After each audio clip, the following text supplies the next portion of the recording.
Welcome. I am the Pole Barn Guru and glad to see you back here for more information. Hopefully, it'll be entertaining.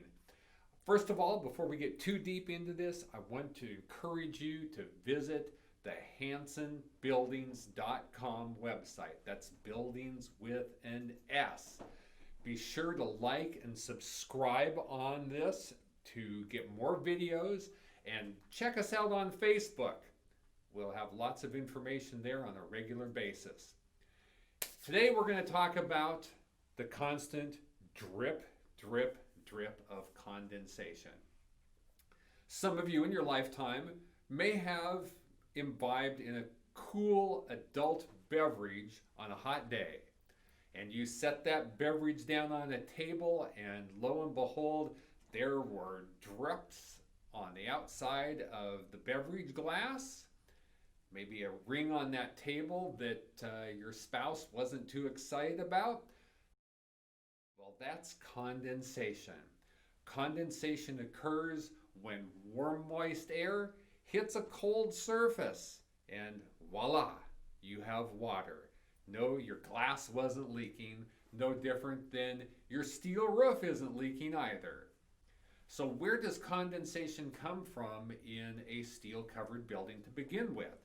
Well, first of all, it's coming from the ground, and it's going to be worse when the ground outside your building freezes and the ground inside your building hasn't frozen yet, even in an unheated building, and the moisture is coming up through the ground into your building. Now, if you have or are going to put a concrete floor in your building, there's an easy way to stop this as a source, is to lay down a good, well-sealed vapor barrier before you pour the concrete.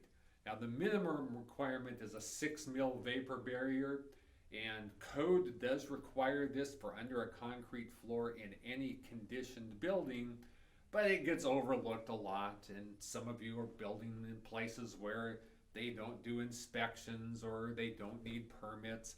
Well, let's not skip this one because you'll be sorry later on. I typically recommend using a 12 to 15 mil vapor barrier. It's less likely to get punctured during your concrete pour. So let's say you have an existing building and you don't know if your concrete floor has a vapor barrier or not. There's an easy way to find out. Take a wrench, lay it on top of the concrete. Come back the next day, pick up the wrench. If there's a dark spot on the floor where the wrench was, you don't have a vapor barrier. So solution for that is seal the top of that concrete floor with a good silica-based sealant, and you'll eliminate most of that as a source. I get lots of questions from people who have put up buildings or they buy an existing building and there was nothing done to keep that warm, moist air in the building from rising and hitting the roof steel. Why did this happen? Well, usually because whoever provided the building was afraid that the building would be just too expensive if they included that. So they just don't even talk to their potential clients about it. They sell them a building that is cheap, literally, and walk away from it. And only when the weather starts to change in the fall do people find out that they didn't know what they didn't know. So how do you go about controlling that in a building that's to be built? Well, an inexpensive way is to put a insulated barrier or a thermal break between the roof framing and the roof steel. Solutions for this could be use a reflective radiant barrier, which has a white side and a aluminum side with air cells in between. It's inexpensive, it's labor intensive, and if the wind's blowing, you'll be sorry. A real easy solution for this is to use what they call integrated condensation control. It's like a felt surface that's applied when the steel is roll formed. It absorbs the moisture when humidity is high and releases it naturally into the air to escape the building when humidity is low.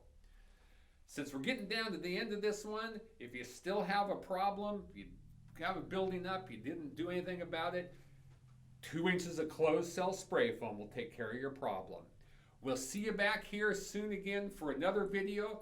Thank you for being patient with me, and we'll see you soon.